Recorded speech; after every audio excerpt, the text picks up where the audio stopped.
नमस्कार साथियों, आप सभी का हमारे YouTube चैनल आरवी एंटरटेनमेंट में हार्दिक स्वागत है।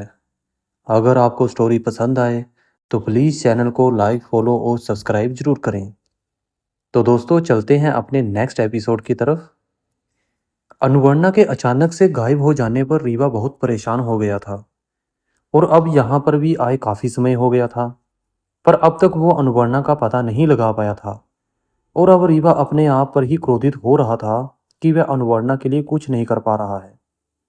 और रीवा का क्रोध साफ साफ उसके चेहरे पर झलकने लगा था। और जब मंजीवान ने रीवा के चेहरे पर क्रोध का भारी भाव देखा तो वह रीवा को समझाते हुए कहता है, मित्र रीवा, आप तनिक भी चिंता ना करो। आपने सदैव निस्वार्थ ही सबकी सहायता की है और मुझे पूरा विश्वास है कि आपका कोई तनिक भी अहित नहीं कर सकता है। और मुझे विश्वास है कि हम अनुवर्णा तक शीघ्र पहुंच पाएंगे और सकुशल उसे यहाँ से अपने साथ ले जाएंगे। पर रीवा अपने क्रोध को अपने अंदर नष्ट नहीं कर पाया और वह तेज आवाज में चिल्लाते हुए अनुवर्णा को आवाजें लगाने लगता है।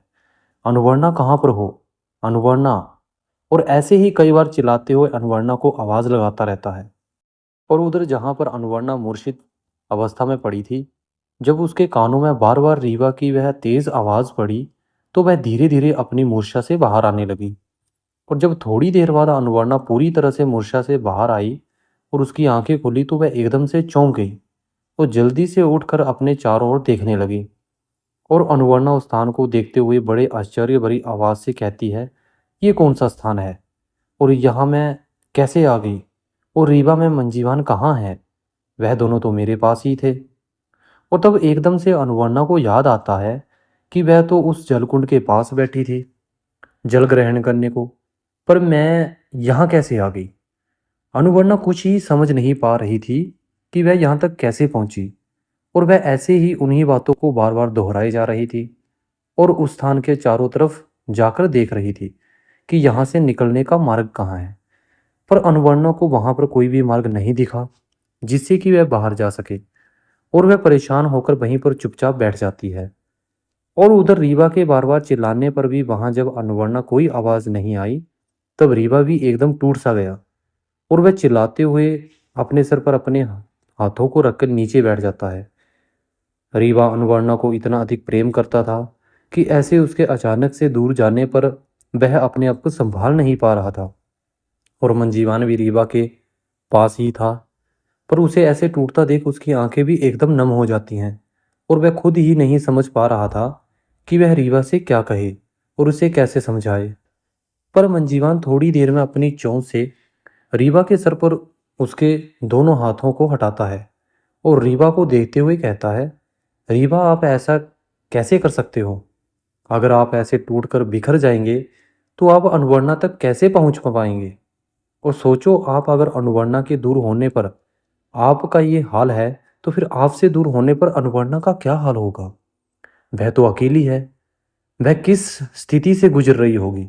और उधर अनुवर्णा को एकदम से याद आता है कि उसने अभी यहाँ रीवा की आवाज़ सुनी है। पर जब अनुवर्णा रीवा की आवाज़ सुनी थी तब वह मूर्छावस्था में थी, इसलिए वह समझ नहीं पा रही थी कि उसने अभी यहाँ सच में रीवा की आवाज़ सुनी है या फिर उसका कोई भ्रम है। और अनुवर्णा कुछ देर तो ऐसे ही सोचती रहती है, पर थोड़ी देर में अनुवर्णा कुछ सोचते हुए ही तेज आवाज़ में रीवा को आवाज़ लगाती है, रीवा, रीवा, क्या आप यहाँ पर हो? और क्या आप मेरी आवाज़ सुन रहे हो? और अगर आप मेरी आवाज़ सुन रहे हो तो शीघ्र ही यहाँ आकर मुझे बाहर निकालो। और अनुवर्णा ऐसे ही बार बार रीवा को आवाज़ लगाती है। और जैसे ही रीवा ने अनुवर्णा की आवाज़ सुनी वह जल्दी से उठकर खड़ा हो जाता है और अपने चारों ओर देखते हुए मंजीवान से कहता है, मंजीवान, यह अनुवर्णा की आवाज़ है, वह हमारे आसपास ही है। और मंजीवान भी रीवा को देखते हुए कहता है, हाँ रीवा, अनुवर्णा हमारे आसपास ही है, हमें शीघ्र ही उस तक पहुंचना होगा। और फिर रीवा भी अनुवर्णा की आवाज़ सुनकर काफ़ी तेज़ आवाज़ में कहता है, अनुवर्णा, आप कहाँ पर हो? हमें बताओ, हम शीघ्र ही आपके पास आ जाएंगे और आप बिल्कुल भी घबराना मत, मैं यहीं हूँ। और जब रीवा की आवाज़ अनुवर्णा ने सुनी वह भी तेज़ आवाज़ में कहती है, रीवा, मुझे नहीं पता कि मैं किस स्थान पर हूँ। मैं जिस स्थान पर हूँ वहाँ बहुत घना अंधेरा है और मुझे यहाँ से बाहर निकलने का कोई मार्ग भी नहीं दिख रहा है। पर इसके आगे अनुवर्णा कुछ और कहती कि अचानक से वहाँ काफ़ी तेज़ आवाज़ गूंजी और उस आवाज़ को सुनकर अनुवर्णा को ऐसा लगा कि जैसे कोई पत्थरों का द्वार खुला हो और तभी वहाँ किसी के आने की आहट भी सुनाई दी। और जैसे ही अनुवर्णा ने उस आहट को सुना, वह बड़े ध्यान से उसी ओर देखने लगती है और धीरे धीरे वह आहट अनुवर्णा के करीब ही आ रही थी। पर उस आहट के साथ ही वहाँ काफ़ी उजाला भी होने लगा था और धीरे धीरे कुछ आवाज़ें भी सुनाई दे रही थी। पर अनुवर्णा उन आवाज़ों को समझ नहीं पा रही थी। तब अनुवर्णा जहाँ पर मूर्छित पड़ी थी, उस स्थान के विपरीत दिशा में जाकर दीवार के सहारे वहाँ से धीरे धीरे निकलने की कोशिश करती है।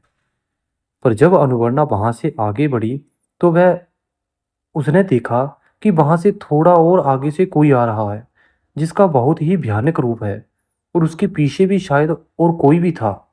अनुवर्णा उन्हें देखकर समझ नहीं पा रही थी कि आखिर वह कौन है, जिसके शरीर को एक स्त्री जैसा था और उसके पूरा चेहरा एक भयानक अग्नि की तरह जल रहा था। और अनुवर्णा ने तो कभी ऐसी भयानक रूप वाली स्त्री को देखा ही नहीं था, इसलिए वह उसे देखकर एकदम से घबरा जाती है। और अनुवर्णा उस अग्नि की तरह जल रहे चेहरे वाली स्त्री को देखकर सोचने लगती है कि आखिर ये भयानक रूप वाली स्त्री कौन है। कहीं इसी ने ही तो मुझे यहाँ पर कैद किए हुए है, पर क्यों? मैं तो इसे जानती भी नहीं हूँ। फिर इसने मुझे ऐसे इस अंधेरे स्थान पर क्यों कैद किया हुआ है? और तभी अनुवर्णा ये सोचते हुए एकदम से चौंक जाती है और धीमी आवाज में उसके मुख से निकलता है, कहीं ये कोई राक्षसी तो नहीं है।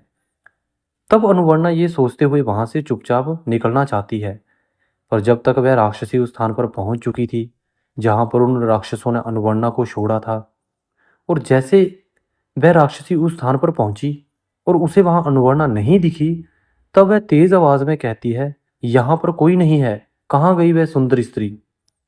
तब उसके दो चार राक्षस उसके साथ थे, वो आगे आकर देखते हैं और थोड़ा डरते हुए धीमी आवाज में कहते हैं, महारानी अग्निमुखा, हमने तो यहीं पर लाकर छोड़ा था उस स्त्री को।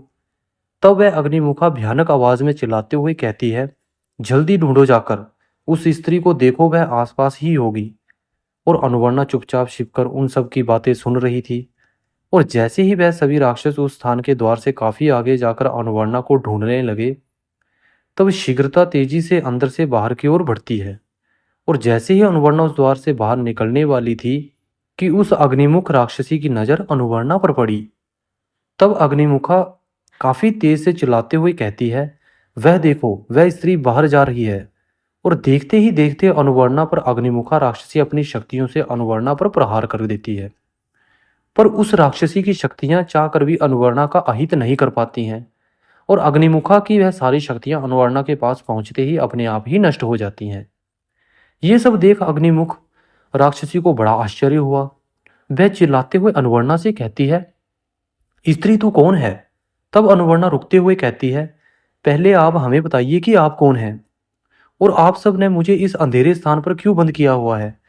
और जैसे ही अनुवर्णा ने ये बातें उस अग्निमुखा राक्षसी से कही, वह राक्षसी अनुवर्णा की ये बातें सुनकर काफी तेज हंसने लगती है और हंसते हुए कहती है, तो तू मुझसे सवाल करेगी? अग्निमुखा हूं मैं, अग्निमुखा राक्षसी, और मैं तुझे इसलिए यहाँ पर लाई हूँ ताकि मैं तेरे इस सौंदर्य भरे रूप को अपने शक्तियों से अपने इस अग्नि के समान जल रहे चेहरे को हटाकर तेरे रूप में धारण कर सकूं। और तेरे जैसी सुंदर स्त्री का तो मुझे बरसों से इंतजार था, पर मेरी राक्षसी शक्तियों का तुझ पर कोई प्रभाव क्यों नहीं पड़ा?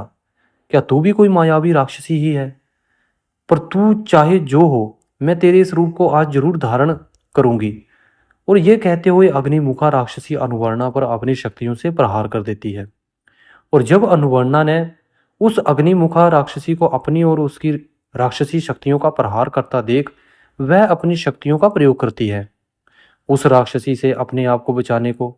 और अनुवर्णा उस राक्षसी की हर एक शक्ति को अपने तक पहुंचने से पहले ही नष्ट कर दे रही थी।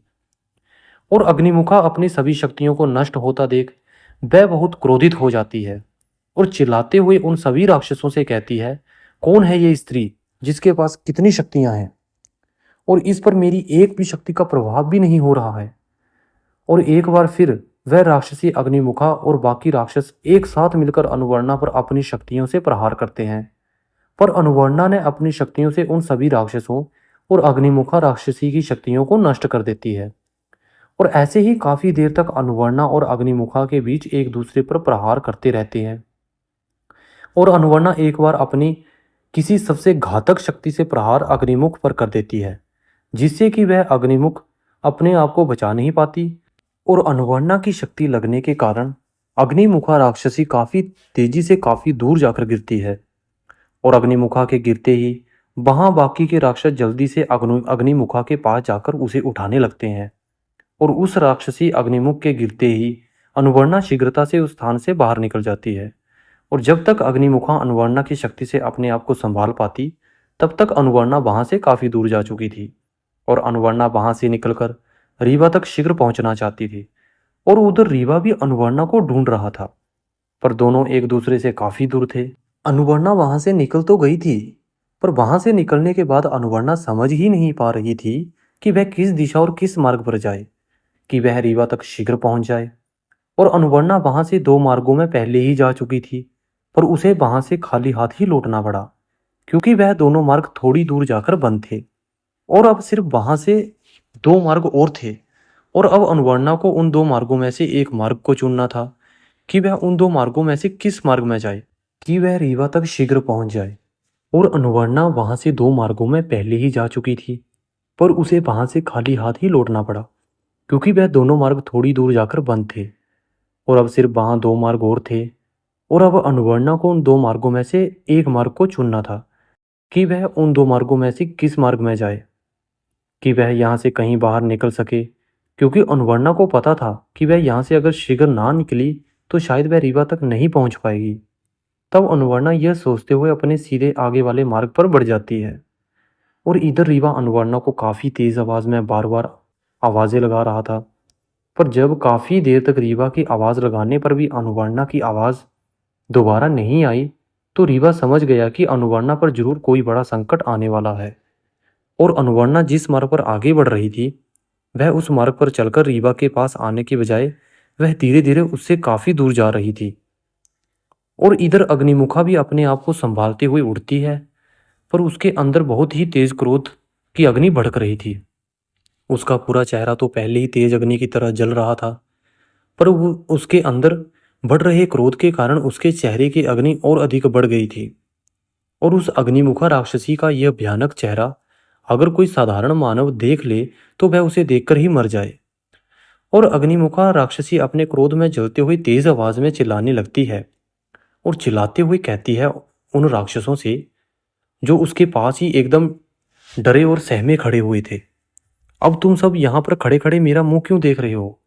अब शीघ्र ही यहाँ से जाओ तुम सब, और मेरे द्वारा मेरी शक्तियों से बनाए गए उन सभी राक्षसों से जाकर कहो कि उस स्त्री को शीघ्र ही ढूंढकर मेरे पास लाए। और अगर तुम सब मेरे पास खाली हाथ वापस लौटे तो तुम सबका अंत आज निश्चित ही है। पर वो सब राक्षस डर रहे थे कि उस स्त्री ने अपनी शक्तियों से जब हमारी महारानी अग्निमुखा को आघात पहुंचा दिया है तो उनका क्या होगा। और वो सभी राक्षस यही सोचते हुए वहीं पर खड़े ही रह जाते हैं। तब वह राक्षसी अग्निमुखा फिर उन सभी राक्षसों को देखते हुए तेज आवाज में कहती है, तुम सब अब तक यही खड़े हो? मैंने कहा कि वह स्त्री मुझे शीघ्र चाहिए, अब जाओ यहाँ से।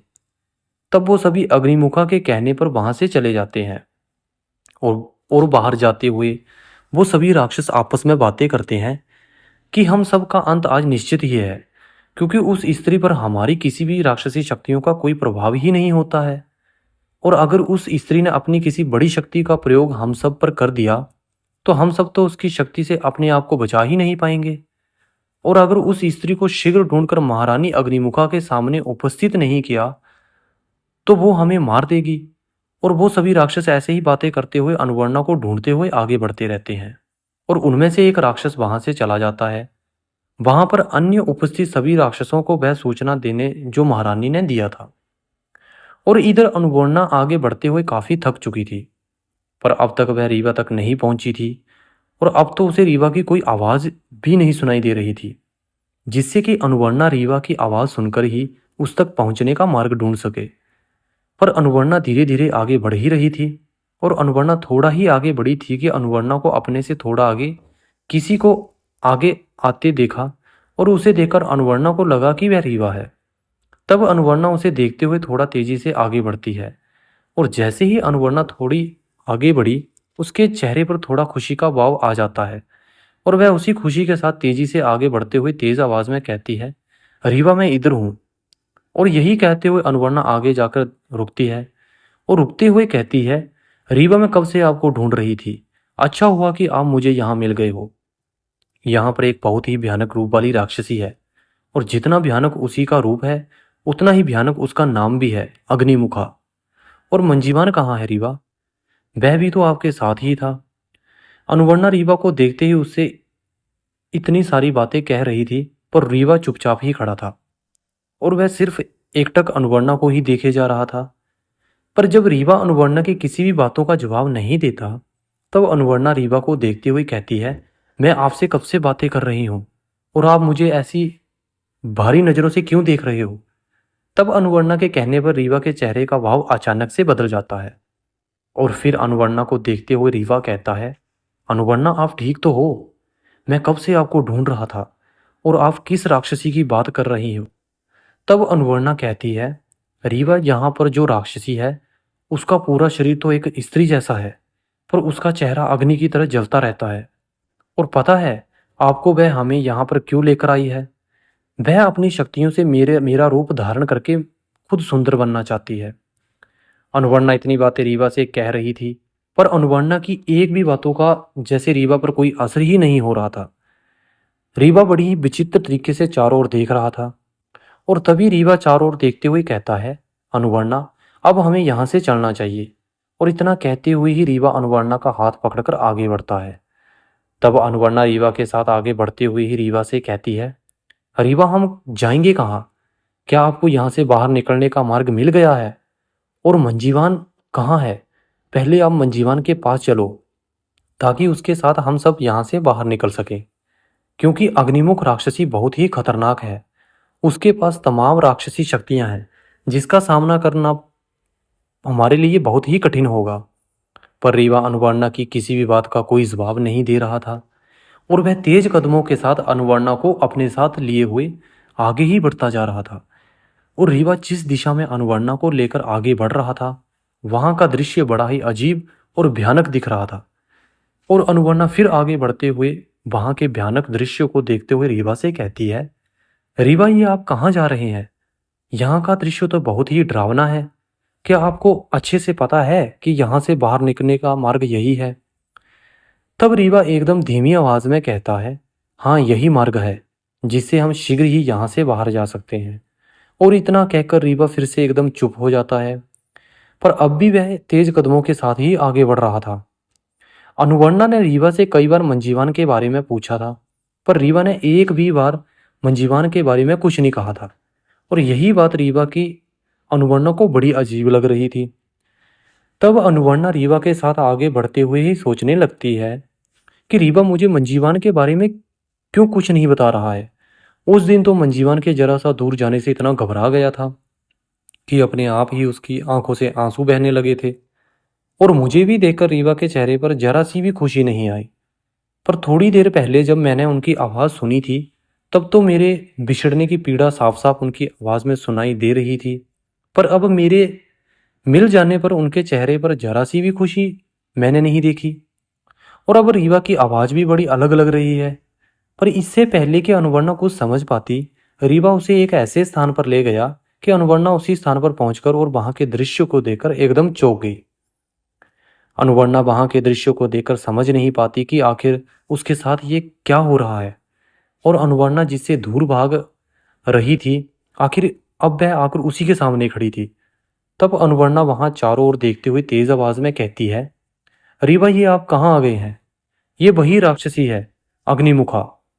रीवा इसके बारे में मैं अभी आपको बता रही थी, आप यहाँ पर क्यों आ गए हो? पर अनुवर्णा आप भी समझ नहीं पा रही थी कि जिसे वह रीवा समझ रही थी वह रीवा नहीं बल्कि उसी राक्षसी अग्निमुखा का एक राक्षस रक्षक था जो कभी भी किसी का रूप धारण कर सकता था। और जब अनुवर्णा जिस राक्षस को रीवा समझ रही थी उससे बार बार कह रही थी, रीवा आप चुपचाप क्यों खड़े हो? यहाँ से चलो, यहाँ से चलो रीवा, यह राक्षसी बहुत ही खतरनाक है। रीवा जल्दी चलो यहाँ से। अनुवर्णा ऐसे ही बार बार रीवा से कह रही थी। तब वहां पर उपस्थित राक्षसी अग्निमुखा जोर जोर से हंसने लगती है। और अग्निमुखा हंसते ही वहां पर जितने राक्षस और राक्षसी उपस्थित थे वो सब एक साथ एक भयानक हंसी हंसने लगते हैं। अनुवर्णा उन सभी राक्षस राक्षसी और अग्निमुखा की भयानक हंसी को सुनकर घबरा जाती है और उन राक्षसों को देखते हुए रीवा से कहती है, रीवा आपको ये हो क्या गया है? आप ऐसे चुपचाप क्यों खड़े हो? यहां से जल्दी चलो रीवा। अनुवर्णा रीवा से यह इसलिए कह रही थी क्योंकि वह जानती है रीवा के पास अदृश्य होने वाला पुष्प है जिसकी सहायता से वह दोनों उस राक्षसी अग्निमुखा की नजरों से ओझल हो सकते थे। और अनुवर्णा बार बार ऐसे ही रीवा से कह रही थी कि तभी रीवा भी एक भयानक हंसी हंसने लगता है जिसे देख एकदम अनुवर्णा अचंभित रह जाती है कि ये रीवा इन राक्षसों की तरह क्यों हंसने लगा है। अनुवर्णा रीवा की इस भयानक हंसी को देखकर कुछ समझ ही नहीं पा रही थी और अनुवर्णा बस रीवा के चेहरे को ही देखे जा रही थी और उसके सामने पत्थरों के बने एक बड़े से सिंहासन पर बैठे अग्निमुखा राक्षसी अब भी अनुवर्णा को देखकर हंसे जा रही थी और अनुवर्णा रीवा के पास ही खड़ी उसके हंसते हुए चेहरे को देख रही थी। पर तभी अनुवर्णा रीवा के चेहरे को अचानक से देखकर उससे काफी दूर जाकर खड़ी हो जाती है और उसके मुख से धीमी आवाज में निकलता है, तो ये सब का छल था मेरे साथ और मेरी मति इतनी भ्रमित हो गई थी कि मैं अपनी रीवा को ही नहीं पहचान सकी जिसे मैं इतना प्रेम करती हूँ कि दूर से ही उसके आने की आहट को पहचान लेती थी और जिसकी हल्की सी सांसों को सुनकर दूर से ही जान लेती थी कि मेरा रीवा आ रहा है। पर आज मुझे ऐसा क्या हो गया कि इस राक्षस के साथ इतना दूर चलकर भी नहीं जान सकी कि यह मेरा रीवा नहीं बल्कि इस राक्षसी अग्निमुखा द्वारा मेरे पास भेजा गया एक राक्षस है। और अनुवर्णा ये सोच ही रही थी कि वहां भयानक हंसी के बीच ही अग्निमुखा राक्षसी की एक भयानक आवाज गूंजी, तू क्या समझती थी सुंदर स्त्री कि तू अपनी तुच्छ सी शक्तियों का प्रयोग मुझ पर करके मुझसे बचकर मेरे इस महल से मेरे बिना इजाजत के तू यहाँ से बाहर निकल जाएगी और मेरा बरसों का सपना फिर से एक सपना बनकर ही रह जाएगा। और जिसे तू यह रीवा रीवा कह रही है ना, वह अब तक मेरी राक्षसियों के जाल में फंस चुका होगा और वह भी कुछ ही समय में यहाँ आता ही होगा। और पहले तो मैंने सोचा था कि तेरे सुंदर रूप को मैं धारण करके तुझे जीवित छोड़ दूंगी, पर तूने अपनी शक्तियों का मुझ पर प्रहार करके बहुत बड़ी गलती कर दी है। अब तो ना मैं तुझे जीवित छोड़ूंगी और ना ही तेरे उस रीवा को। और यही कहते हुए वह अग्निमुखा राक्षसी वहां पर उपस्थित उसके राक्षस राक्षसियों से कहती है, अब सब शीघ्र ही तैयारियों में लग जाओ, मुझे शीघ्र ही इस जलते हुए अपने चेहरे से मुक्ति पानी है और आज इस सुंदर स्त्री के रूप को धारण करके मैं अपने रूप से भी ज्यादा सुंदरी हो जाऊंगी।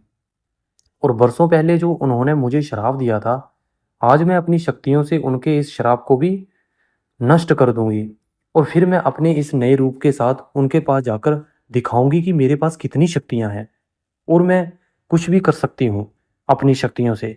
मैं अग्नि हूँ, अग्नि। इस सुंदर स्त्री के रूप को धारण करते ही मेरा एक अग्नि का एक नया अवतार होगा। अब मुझे इस जलकुंड से बाहर जाने से कोई नहीं रोक पाएगा।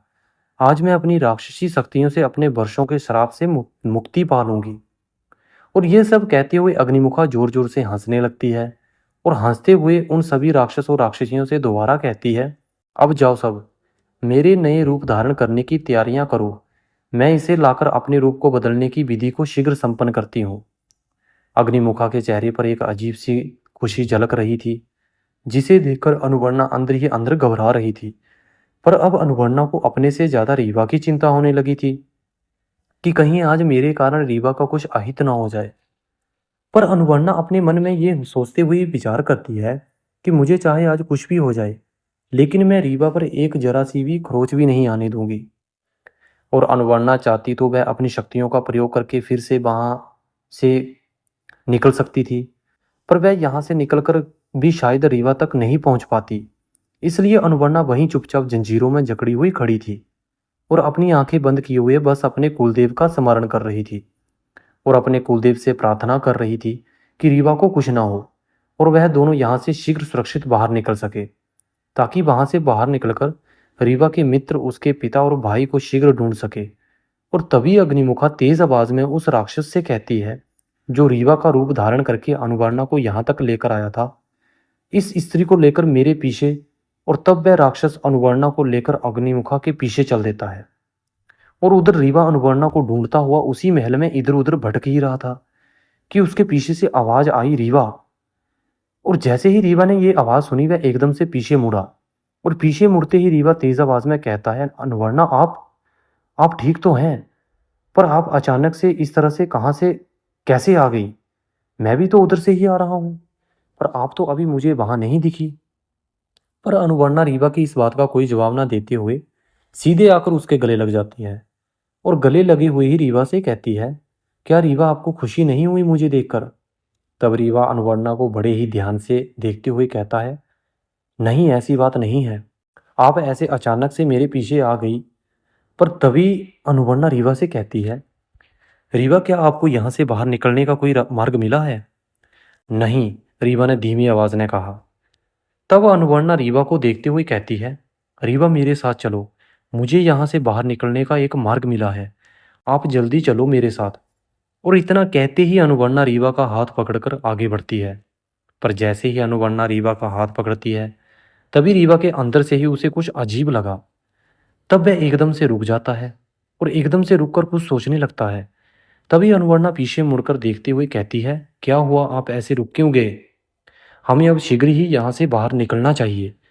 पर रीवा अनुवर्णा की आंखों में देखते हुए कहता है, आखिर ऐसा क्या हुआ कि उस समय अचानक से आप चुप हो गई थी? और आपको पता, आपके अचानक से चुप हो जाने पर मैं तो बहुत ही घबरा गया था। तब अनुवर्णा थोड़ा हिचकिचाते हुए कहती है, कुछ नहीं, यहाँ की राक्षसी अग्निमुखा थी ना, वही अचानक से आ गई थी, पर मैंने अपनी शक्तियों से उससे बचकर आ गई हूँ। पर अब हमें शीघ्र ही यहाँ से निकलना होगा, नहीं तो वह राक्षसी अग्निमुखा यहाँ आ गई तो हम फिर से यहीं फंस जाएंगे। तब रीवा अनुवर्णा को देखते हुए कुछ सोचता है, फिर कहता है, चलो अनुवर्णा, आपको तो पता है यहाँ से निकलने का मार्ग। तब अनुवर्णा रूपी राक्षसी रीवा को लेकर आगे बढ़ती है, और रीवा उसके पीछे चल देता है, और थोड़ी ही देर में अनुवर्णा रूपी रीवा को उसी स्थान पर ले जाती है जहां पर अग्निमुखा राक्षसी अनुवर्णा को लेकर गई थी। और अनुवर्णा रूपी राक्षसी रीवा को उस स्थान पर ले जा रही थी। तब रीवा उस मार्ग को देखते हुए अनुवर्णा को कहता है, अनुवर्णा, इस मार्ग पर तो धीरे धीरे घना अंधेरा ही बढ़ता जा रहा है, क्या ये वही मार्ग है जिससे हम जहां से बाहर जा सकते हैं? तब वह अनुवर्णा रूपी पीछे मुड़कर रीवा को देखते हुए कहती है, हाँ रीवा, हम यहीं से बाहर जा सकते हैं। तब अनुवर्णा रूपी राक्षसी फिर थोड़ा मुस्कुराते हुए फिर आगे बढ़ती है, और वह थोड़ी ही देर में रीवा को उस राक्षसी अग्निमुखा के सामने ले जाकर खड़ी हो जाती है, और उसी के बगल में पड़ी हुई थी अनुवर्णा।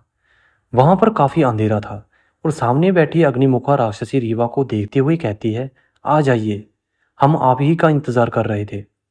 और रीवा तो उस अग्निमुखा को देखकर पहले ही समझ गया था कि यह वही राक्षसी है जिसके बारे में वह राक्षस बात कर रहे थे। तभी वहां रीवा की नजर उन पर पड़ी जो जंजीरों में जकड़ी आंखों के सामने पड़ी थी। रीवा को वहां जंजीरों में जकड़ी हुई अनुवर्णा देखकर तनिक भी आश्चर्य नहीं हो रहा था। उसे तो अनुवर्णा की स्थिति को देखकर बहुत ही दुख हो रहा था, और अनुवर्णा की इस स्थिति को देखकर रीवा की आंखें एकदम नम हो जाती हैं। और उसे देखते हुए रीवा सोचने लगता है कि मेरे कारण अनुवर्णा को आज इस भयानक स्थिति से गुजरना पड़ रहा है। पर तभी तेज आवाज में अग्निमुखा कहती है, हे मानव, क्या तुझे इस स्त्री को यहाँ पर देखकर तनिक भी आश्चर्य नहीं हो रहा है? यहाँ पर एक जैसी दो स्त्री को देखकर तनिक भी आश्चर्य नहीं हुआ? तब रीवा ने अग्निमुखा को देखते हुए निडर स्वर में कहता है, ना तो मुझे यहाँ पर तुझे देखकर कोई आश्चर्य हो रहा है, और ना ही अपनी अनुवर्णा को यहाँ देखकर। तब वह राक्षसी जो अनुवर्णा का रूप धारण किए हुए थी, बड़े ही आश्चर्य भरी नजरों से रीवा को देखती है। तब रीवा उस राक्षसी को देखते हुए कहता है, तुझे ऐसे देखने की कोई आवश्यकता नहीं है, क्योंकि मैं पहले ही तुझे देखकर ही पहचान गया था कि तू मेरी अनुवर्णा नहीं बल्कि कोई राक्षसी है।